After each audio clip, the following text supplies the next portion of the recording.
Olá, irmãos, bom dia. Que a paz do Senhor esteja com todos vocês. Vamos iniciar aí mais uma EBD virtual, né? Hoje com um tema novo, mas ainda também falando sobre família. Domingo nós estudamos a comunicação dentro da família, né? E hoje nós vamos estudar aí sobre os inimigos da família. Quem são os inimigos da família, né? Tema muito interessante para que o povo de Deus, né, nós estejamos atentos aí aos inimigos que surgem, né, dentro da nossa família, né, e estarmos vigilantes aí, buscarmos a presença do Senhor. Peço perdão porque nós não oramos domingo. E eu sempre costumo orar antes das nossas aulas, né, lá na igreja.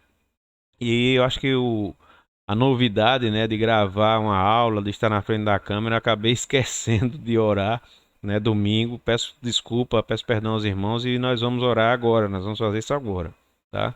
Vamos orar ao nosso Deus.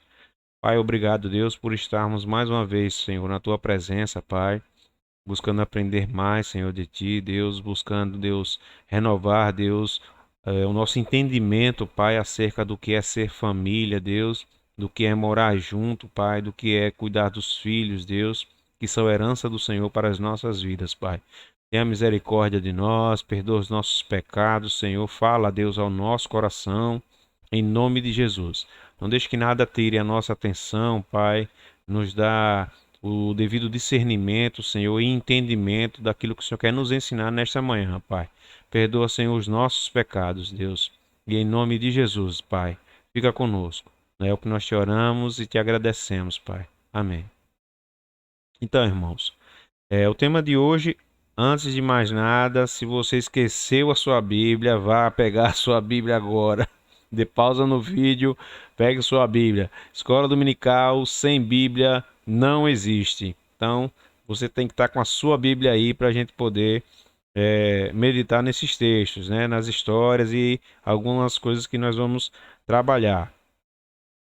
O texto básico de hoje, o texto base, o básico, né? Está no Salmo 133, versos 1 e 3. Esse eu vou ler porque é um texto curto, são 3 versículos, então vamos ler. Abra aí na sua Bíblia, Salmo 133, dos versos 1 ao 3. Diz assim a palavra do Senhor: Ó quão bom e quão suave é que os irmãos vivam em união. É como óleo precioso sobre a cabeça, que desce sobre a barba de Arão, e que desce a orla das suas vestes, como o orvalho de Hermon, que desce sobre os montes de Sião, porque ali o Senhor ordena a bênção e a vida para sempre. Amém?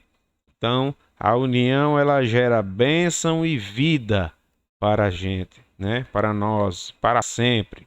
Então, que essa bênção desça, seja derramada sobre cada família, né? Sobre cada lar, e que nós possamos estar sempre vigilantes, irmãos, para termos a nossa família aí unida na presença do Senhor. É o quão bom e quão suave é que vivamos em união. O texto devocional é um texto de Efésios 4, 31 e do capítulo 5, o verso 2.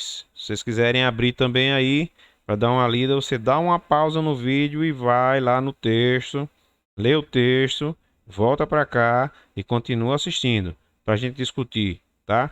Eu só vou ressaltar esse do texto do Efésios 4, 21, que eu acho interessante. O 5, capítulo 5, o verso 2, os irmãos podem ler aí depois. Ele diz assim: toda amargura, e ira, e cólera, e gritaria, e blasfêmia, e toda a malícia seja tirada do meio de vós, seja tirada de entre vós. Então, tirar tudo isso que foi citado aqui nos versos de Éfeso, né, que Paulo citou aí a igreja de Éfeso, do nosso meio, do meio da nossa família, malícia, gritaria, cólera, blasfêmia, tudo isso seja tirado do nosso meio, em nome de Jesus, tá?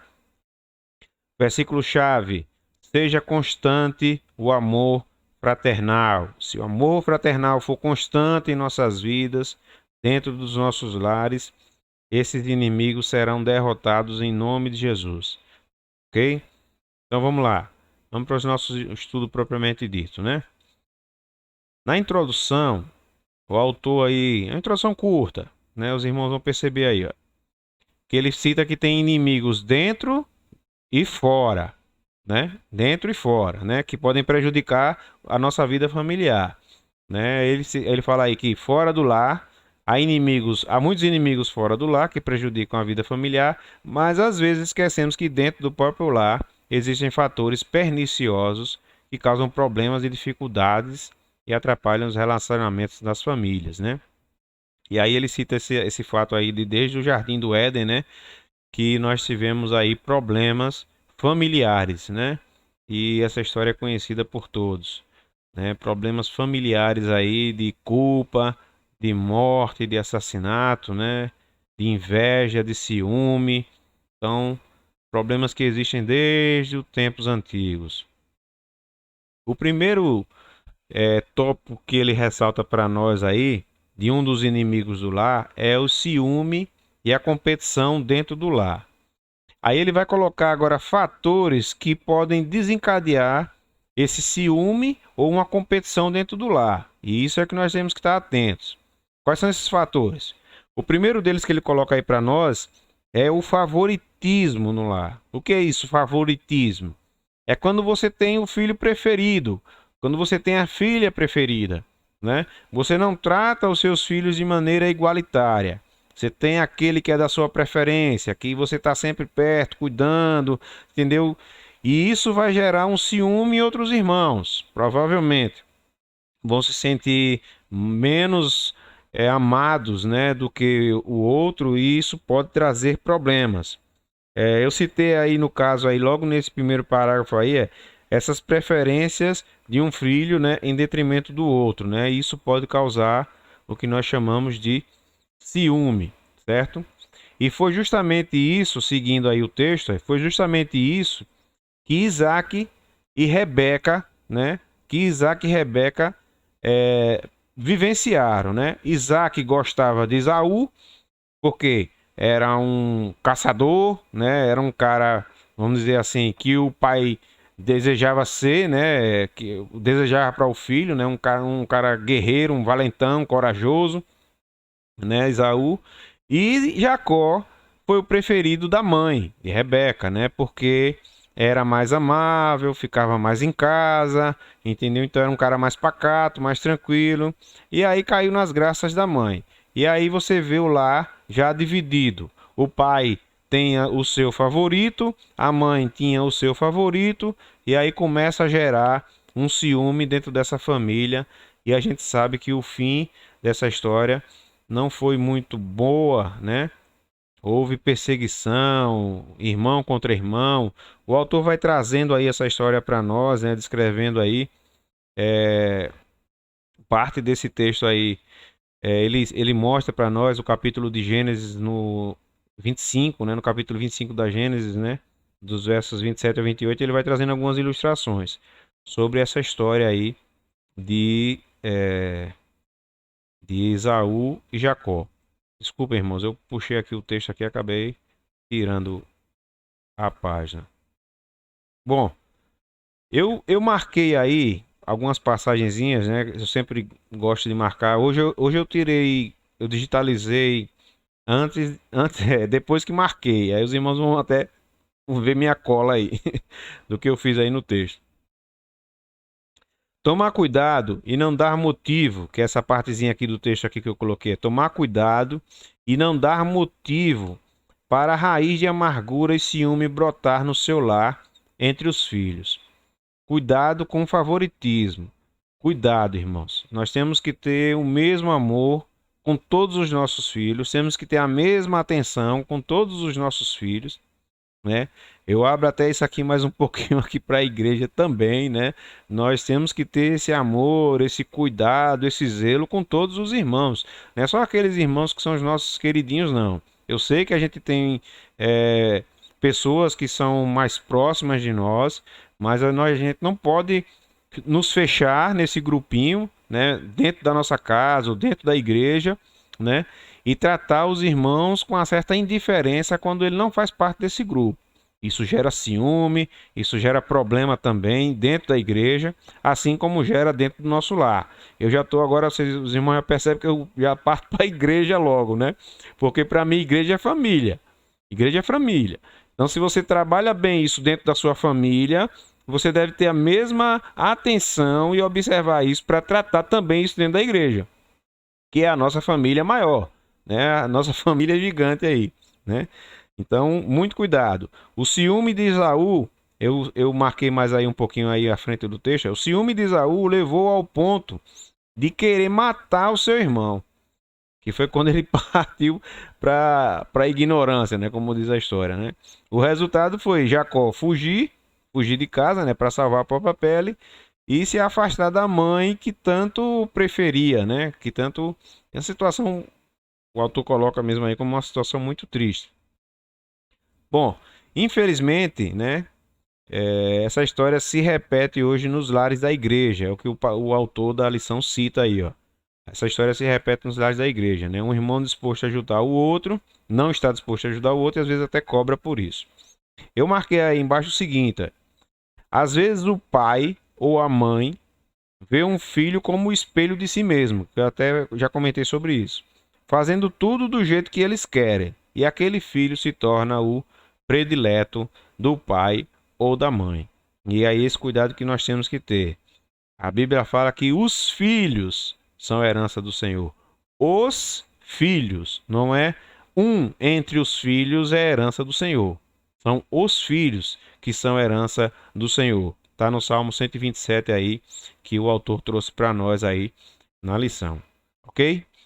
Seguindo aqui o texto, deixa eu baixar um pouquinho aqui.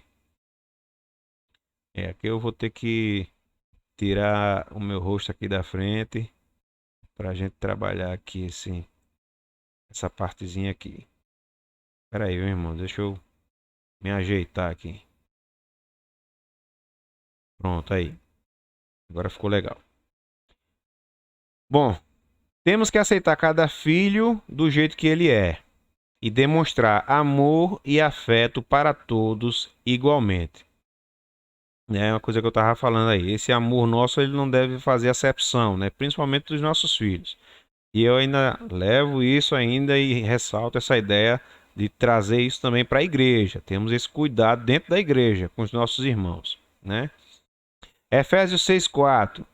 E vós, pais, não provoquei vossos filhos a ira, né? Como mostramos, a preferência por um filho irrita os outros e isso pode deixá-los desanimados, tá? Então vamos ter atenção, nós que somos pais, nós que fazemos parte aí de uma família, né, enorme dentro da igreja, vamos ter atenção a isso, irmãos.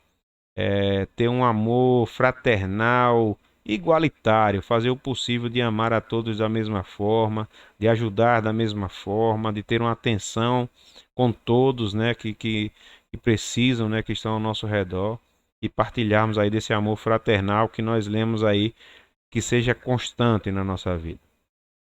A outra situação que ele coloca aí é pai e mãe separados. Aí já é uma situação um pouquinho mais complicada, né?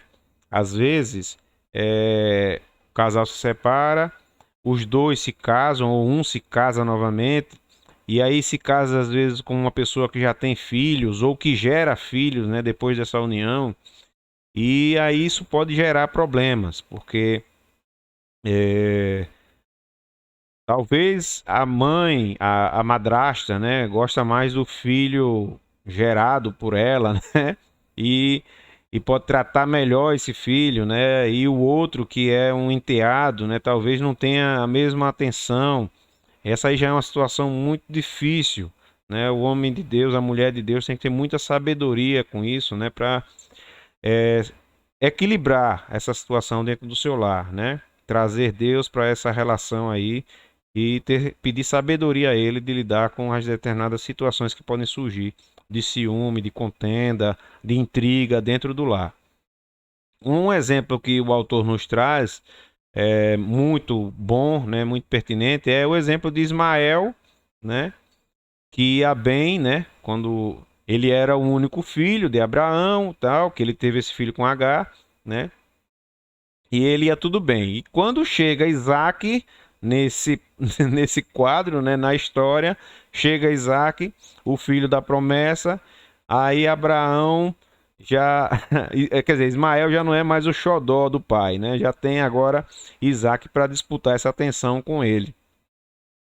Sara, por sua vez, que é a mãe de Isaac, né, o autor cita aí, não gostou muito de algumas atitudes de Ismael, por exemplo, né? E mais tarde Abraão foi forçado a expulsar Isaac e a mãe de casa. Olha que situação terrível, né? Triste. Eu já vi, inclusive, casais se separarem, né? Se separarem por uma relação desse tipo. O, o, o rapaz já era separado, que tem filhos e de repente casa-se de novo, e a relação da esposa com a filha ou com o filho que ele já tinha não é uma relação muito boa, e isso não consegue ser tratado, né, da forma como deveria, né? É, às vezes falta até de maturidade, de sabedoria desse casal e acabam se separando por conta desses problemas, né? Então, nós temos um exemplo bíblico disso aí, que foi o caso de Abraão, né? Agar e Sara, né? E os filhos são Ismael e Isaque, né? Que se envolveram aí nessa confusão dentro desse lar, tá? Ressaltei só essa partezinha aí, aonde Sara não gosta, né, de algumas atitudes de Ismael, né? E reclama isso a Abraão e Abraão é forçado agora, né, diante dessa pressão, a expulsar Agar e o seu filho de casa. Vou passar aqui, irmãos, página 57, a gente vai agora para intrigas e rancor. Agora deixa eu tirar minha carinha da frente aqui de novo. Intrigas e rancor. Perdoem aí que tá um pouquinho tortinho aí, viu, irmãos, mas é a Xerox aqui que às vezes dá essa entortadazinha aí. Você inclina a cabeça um pouquinho assim que dá para ler. Bom, tópico 2, intrigas e rancor dentro do lar. Aí a gente vai partir agora para um exemplo de Davi, né? Um exemplo muito conhecido de Davi. Davi era um homem segundo o coração de Deus, mas não era um pai assim tão presente. Eu achei interessante que o autor coloca alguns, alguns, até algumas virtudes, né, de Davi. Davi era um homem segundo o coração de Deus. Eu até marquei aí no texto. Era um bom rei, um administrador, um poeta temente a Deus, mas que falhou na criação dos seus filhos. Na criação dos filhos, o autor coloca que ele foi um fracasso. Fracasso. Eram brigas, intrigas, rancor entre os filhos de Davi. Ele preferiu ignorar esses problemas. Fez vista grossa, né? A palavra trazendo para os nossos dias talvez seria isso. Foi empurrando as coisas para debaixo do tapete, sem resolver os problemas na sua família, e quando percebeu, os problemas já tinham tomado uma dimensão muito grande. Primeiro problema que ele enfrentou: Absalão e Aminon, dois irmãos, né? Ou meio-irmãos, não sei. Não sei, não sei. São dois, dois meio-irmãos, né? Filhos de mães diferentes, né? Aminon gostou da irmã, Tamar, violentou a irmã e depois a rejeitou, né? O texto está citado até aí na lição, 2 Samuel 13:15.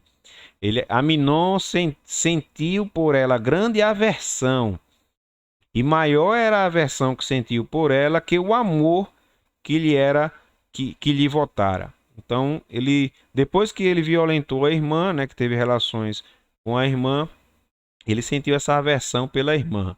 E Absalão, né, tomou as dores aí pelo ato violento, né, que o meu irmão praticou, né, e foi gerando nele um sentimento de vingança, né, uma amargura. Aí diz aí, no texto aí, Absalão guardou rancor no seu coração e resolveu esperar a oportunidade para conseguir a vingança, se vingar do irmão.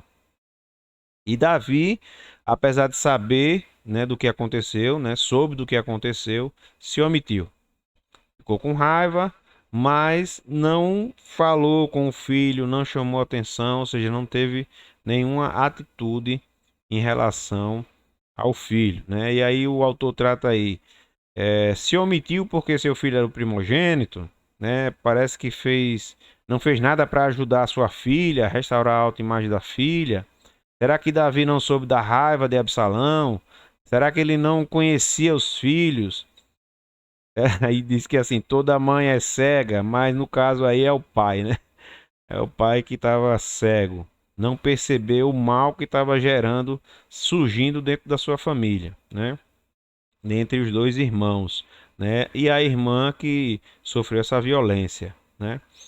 Quando os pais são omissos, né? Existem. Quantos pais omissos existem hoje também?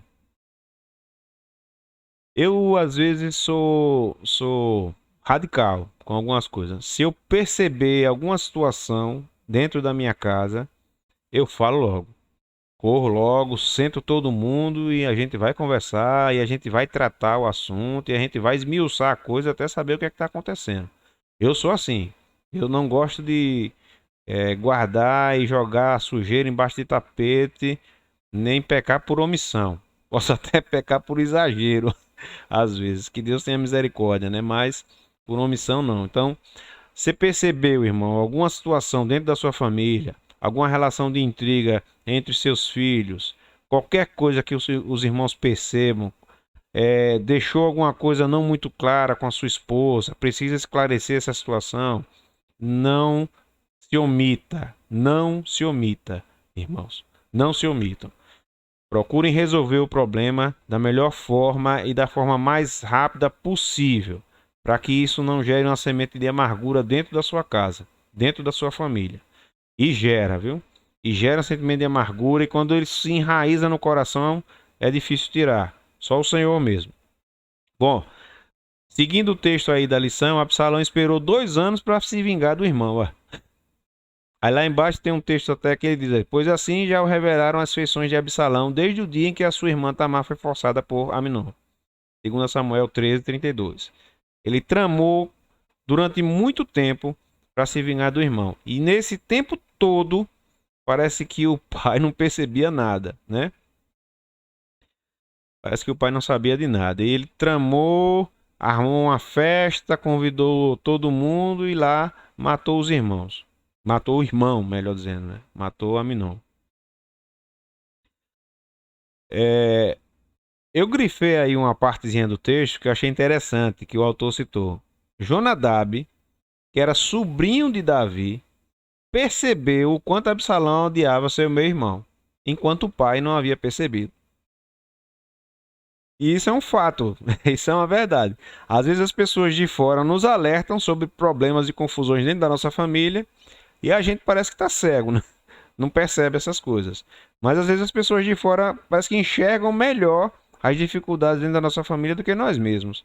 E nós temos que tomar muita atenção com isso. Se alguém lhe alertou de alguma coisa que percebeu dentro da sua família, às vezes uma orientação acerca de como é que você está criando seu filho, de como é que seu filho está procedendo, sua filha está procedendo, de alguma dificuldade que ele está percebendo aí dentro do seu lar. Irmão, vigie, fique atento. Deus às vezes usa quem Ele quer, onde Ele quer. E nós temos que estar atentos aí à voz do Senhor. Tá? Ore, peça discernimento ao Senhor e comece a observar se realmente aquela observação ali não está realmente acontecendo dentro do seu lar, né? Para que você possa tratar isso quanto antes, tá? Uma coisa que o autor citou aí que eu achei, é que Davi enterrou a cabeça na areia para não ver o que estava acontecendo dentro da sua família. Misericórdia. Seguindo o texto aí, irmãos, nós temos aí esse segundo tópico, esse segundo exemplo, né? Primeiro, a gente está discutindo intrigas e rancor dentro do lar. Aí citamos Absalão e Aminon, essa relação aí na família de Davi, e não acaba por aí. Adonias e Salomão, outros filhos de Davi também, tiveram os seus problemas, né?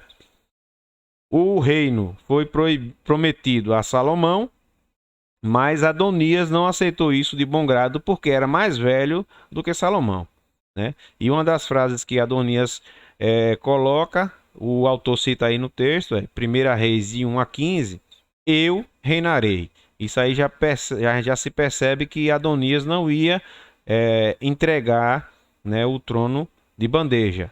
Isso ia criar um problema. E por ser mais velho até, né, o direito se achava nesse direito, né? Às vezes, esse tópico 2 aí que eu marquei aí, às vezes é mais cômodo para os pais não contrariarem o filho. Aí ele dá o exemplo do profeta Eli, que não puniu os seus filhos, né? Não disciplinou os seus filhos. Então, às vezes, essa política da boa vizinhança, a gente traz essa política para dentro do nosso lar e depois nós mesmos vamos colher os frutos é, dessa nossa permissividade, né? A gente não quer fazer raiva, não quer ir contra, né? Não quer dar uma chamada, não quer dar uma bronca quando é necessário, né? Não quer chamar a atenção, ensinar, não quer conversar sobre o problema. E aí mais tarde você pode colher frutos amargos, né? Dessa omissão sua. Então, muito cuidado, muito cuidado. O texto que eu marquei aí, que o autor cita, é Efésios 6:4, que ele diz assim: na disciplina, a ordem de Deus para os pais é criar os filhos na disciplina e na admoestação do Senhor. A ordem de Deus para os pais é criar os filhos na disciplina e na admoestação do Senhor. Não é espancar, mas é corrigir e chamar atenção sempre que se fizer necessário, sempre que for necessário. Aí mais uma vez nós vemos essa intriga no palácio, né, que o autor está citando aí, Betseba e o profeta Natan arrumaram um esquema para Davi anunciar que Salomão, o filho de Betseba, seria o rei, né? E isso gera aí um problema sério, né? Adonias, ele ficou com medo, correu, né, se refugiou no altar, 1 Reis 1:50. Essa história está toda relatada aí na lição, irmãos. Leiam aí com cuidado para vocês perceberem o que foi que aconteceu dentro dessa, como é que eu falava aí? Desse fato de Davi não querer enfrentar esse problema, né? Não querer tratar essa situação, né? Se omitir, né? Não querendo contrariar seu filho e não tratar essa situação que surgiu aí, tá? Um problema muito grave. Quando Adonias quis voltar para casa, né? Tentar reatar essa situação aí com Salomão, a frase que ele usa eu achei interessante e eu grifei aqui. O autor colocou aí para nós. No finalzinho desse parágrafo aí, ele diz assim: bem sabes que o reino. Olha a frase que ele usou. Deixa eu subir aqui e tirar o meu rosto da frente. Olha o que ele falou: bem sabes que o reino era meu e todo Israel esperava que eu governasse. Agora um só pedido te faço. Quer dizer, ele vai pedir alguma coisa, mas ela já se percebe na fala dele o quanto ele estava rancoroso, talvez, pesaroso, né, com ciúme, com um sentimento de amargura, né, de uma coisa que era dele e foi tomada, né, foi tirada dele esse direito, foi tirado dele esse direito. Aí ela diz: bem sabes que o reino era meu e todo Israel esperava, ou seja, todo mundo esperava que ele governasse. E de repente vem o mais novo, né, é quem governa no lugar dele. E o que é que acontece? Salomão resolve matar o irmão. Mais um problema dentro da família de Davi. Situação triste de guerra dentro da família dele, né? Vou ressaltar aqui essa aplicação que o autor colocou para nós. Cuidado para que não haja alguma raiz de amargura que brotando vos perturbe e por meio dela muitos sejam contaminados. A amargura ela é terrível.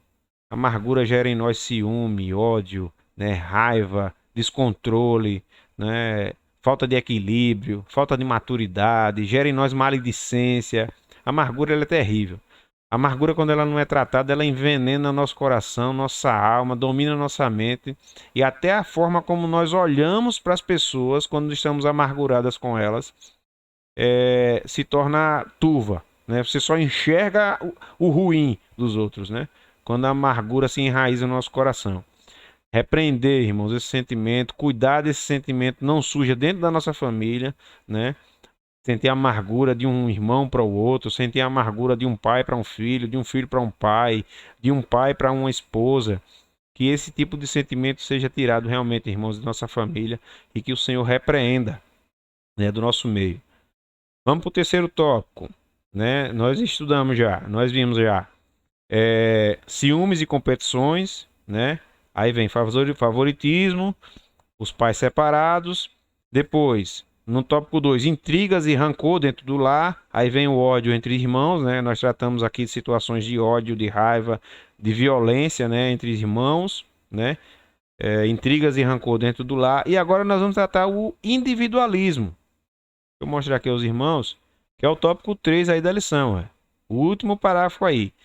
3. Individualismo e indiferença no lar. Aí eu já peguei minha colazinha aí, né? A gente vive num mundo de competição e ele diz assim, né? E temos que procurar os nossos direitos. Temos que procurar os nossos direitos. Não importa se pisamos nos outros para consegui-los. Olha o perigo.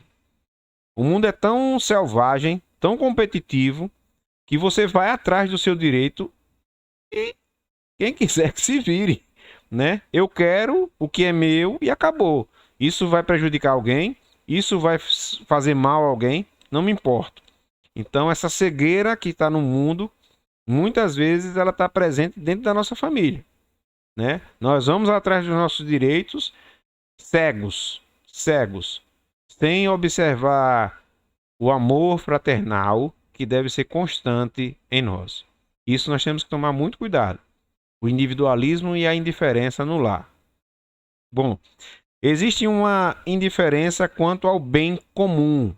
Eu citei, até marquei isso aí até no texto. Existe uma indiferença quanto ao bem comum. No seio familiar, este egoísmo e procura dos direitos pessoais podem provocar problemas, né? Então temos que tomar cuidado quando vamos em busca aí dos nossos direitos de forma cega, tá? Vou passar aqui para a próxima página. E aí eu acho que eu já estou atrapalhando de novo. Deixa eu cair fora daqui agora. Vamos lá. Pronto. Escribas e fariseus. Primeiro tópico sobre o individualismo aí. Escribas e fariseus. É um texto pequeno, dá para a gente ler todo. No tempo de Jesus, os escribas e fariseus negligenciavam o cuidado que deveriam dispensar aos pais idosos por causa do seu individualismo e a falsa religiosidade. Me lembro dessa passagem onde Jesus repreende, né, eles, né, Mateus 15, do 4 ao 6. Dá uma pausa no vídeo, abre sua Bíblia aí, que eu sei que está com você aí, e lê esse texto, né? Jesus diz assim: vocês são hipócritas. Vocês dizem que deixam de ajudar os seus pais, dizendo que o que vocês têm é para ser entregue lá como dízimo, né? Como oferta na igreja. E negligencia aí a ajuda aos pais deles, que são idosos. Nessa época aí, os pais idosos eram cuidados pelos filhos, né? E eles abandonavam os pais, dizendo que o que eles tinham lá era para o Senhor, para a igreja, né? Ou seja, é uma falsa religiosidade. No tópico 2, aí vem uma história que conhecemos demais, né? A parábola do filho pródigo, né? E aí nós temos duas situações. O filho mais novo, que o autor separa aí A e B. Eu vou até subir um pouquinho o texto aí, que vocês percebem. Tá vendo aqui, ó, o tópico A, essa primeira setinha aqui, e do outro lado ali o tópico B. Que aí ele trata o irmão mais novo e o irmão mais velho. Situações diferentes, né? Um queria, o autor coloca aí exclusividade, né? Na sua relação. Ele queria exclusividade. Queria o que fosse dele, né? E gastar como ele queria. Mesmo o pai estando vivo, ele já queria a sua herança, né? Aí eu grifei aí que assim, esse filho, em vez de pensar no bem do seu pai e da família, pensou exclusivamente em si e na sua realização pessoal. pegou o dinheiro que lhe cabia, né, da herança, saiu e papocou tudo como quis, né, gastou tudo como quis. Essa história de mais conhecida é bem conhecida por nós, né? Eu vou pular ela aqui para que vocês percebam aqui uma frasezinha que eu gravei. Esse individualismo é um dos grandes inimigos do lar hoje em dia. Individualismo. Eu só penso em mim e acabou.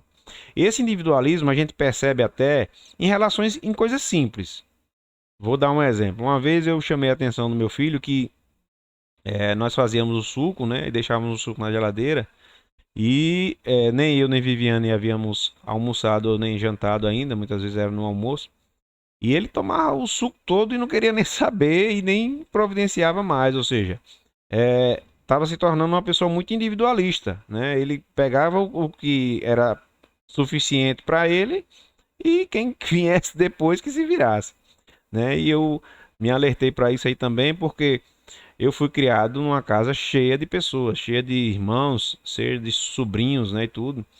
E lá era guerra, né? Era guerra. Você corria para comer porque se você demorasse um pouquinho, você podia ficar com a raspa da panela, a raspa do tacho. E aí, mas hoje eu não tenho mais essa visão, né? Hoje já é uma visão mais assim, por exemplo, às vezes eu pego um pouco da carne ou da que Viviane preparou, da comida, e deixo muita para ela, já pensando nela e nele, né?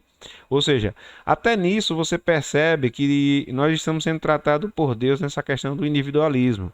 Você começar a observar o outro, a necessidade do outro, o que é que ele precisa, né? O que é que eu preciso fazer por ele, ou até deixar para ele, né? Quando se trata dessa questão de comida ou de bebida, né? Saber dividir as coisas dentro do lar, né? Dividir bem as tarefas, né? Os direitos até, né? De cada um dentro do lar, né? Respeitar os limites dos outros, não pensar individualmente, irmãos, não pensar só em você, pensar na família, no coletivo, no todo. Essa visão tem que ser muito ampla dentro dos nossos lares.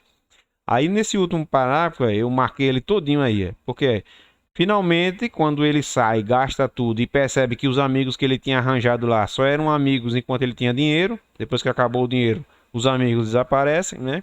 Aí quando ele cai em si, ele volta para o pai, né? Se humilhando, né? Pedindo para ser um empregado do pai, e o pai o recebe com alegria, né? E recebe ele de volta, e o final é aquele que nós conhecemos, né? É o exemplo de Deus conosco, né? A gente sai, pede nossa herança, gasta com o que a gente quer, e quando a gente volta e a gente se arrepende, e a gente mostra ao Senhor um coração quebrantado, ele vem e nos abraça e nos recebe como um pai amoroso que é, né? Um pai cuidadoso que é. Nesse tópico B, aí a gente já trata do irmão mais velho. O irmão mais velho, irmãos, às vezes eu consigo enxergar como irmãos que muitas vezes estão na igreja há muito tempo, né? Mas que ainda não tem essa visão muito clara de reino de Deus, que chega alguém mais novo que ele e de repente essa pessoa começa a se engajar, se encaixa nos ministérios e começa a trabalhar e tal, e daqui a pouco o cara já é um líder. E ele que está ali há tantos anos começa a ficar com ciúme até dessa evolução, né, desse novo irmão, né, que chegou agora.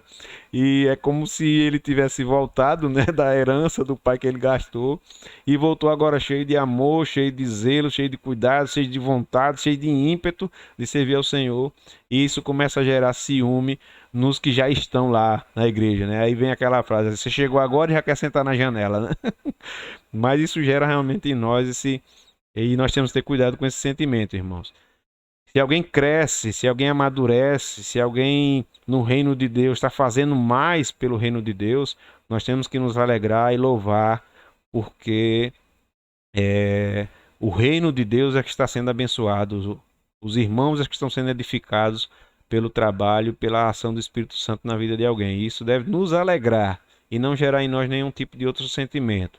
O irmão mais velho, ele se sentia indiferente à situação do seu irmão, né? Você vê que o irmão vai, pede a herança dele ao pai, sai, cai fora e ele tá nem aí. Vá-se embora, cuide sua vida, é problema seu.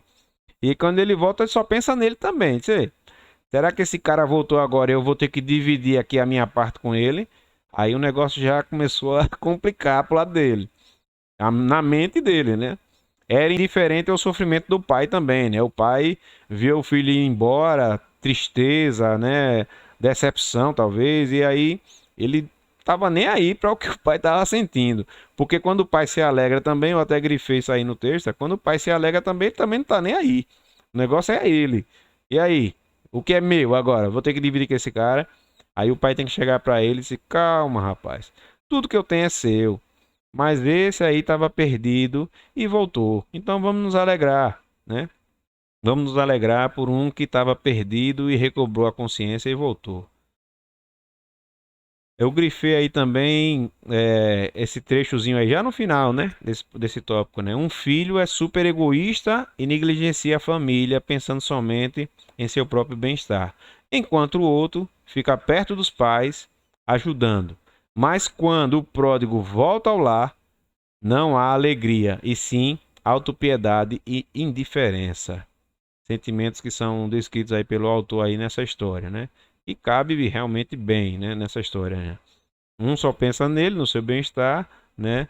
E o outro é autopiedade e indiferença com o que acontece aí com seu irmão. A conclusão é curtinha também, né? É semelhante à introdução, né? A conclusão. Ele diz assim, eu vou lê-la, né? Vamos lê-la todos aí. Infelizmente, o ser humano é uma criatura muito egoísta, indiferente às necessidades materiais e emocionais das outras pessoas, mesmo da própria família. 2 Timóteo 3:2 diz que nos últimos dias os homens serão egoístas, desobedientes aos pais, ingratos, desafeiçoados, e retrato triste da nossa geração. Realmente, irmãos, que Deus tenha misericórdia de nós, né? Que isso não seja uma realidade dentro da nossa igreja, dentro da nossa família, né? Que possamos ter o Senhor como centro do nosso lar, o centro da nossa família. É, eu não quero fazer também injustiça aqui. Essa lição foi da professora N. Eu acho que é N G Barnett. Barnett, ou uma coisa assim, né? A autora dessa lição aí. Eu citei o autor, mas na verdade é uma autora, N. G. Barnett. Que Deus abençoe a vida dos irmãos, que esse estudo tenha sido realmente edificante para as suas vidas, como foi para a minha, tá? Muito aprendizado aí, que nós possamos realmente ter os olhos espirituais abertos, né, para enxergar os inimigos dentro do nosso lar, os inimigos fora do nosso lar, os inimigos dentro da nossa igreja, tá? A nossa luta não é contra a carne ou sangue, mas contra os principados e as potestades nos lugares celestiais. Então que o Senhor tenha misericórdia das nossas vidas e nos abençoe a cada dia. Fica com Deus, irmãos, e até a próxima. Que o Senhor nos abençoe.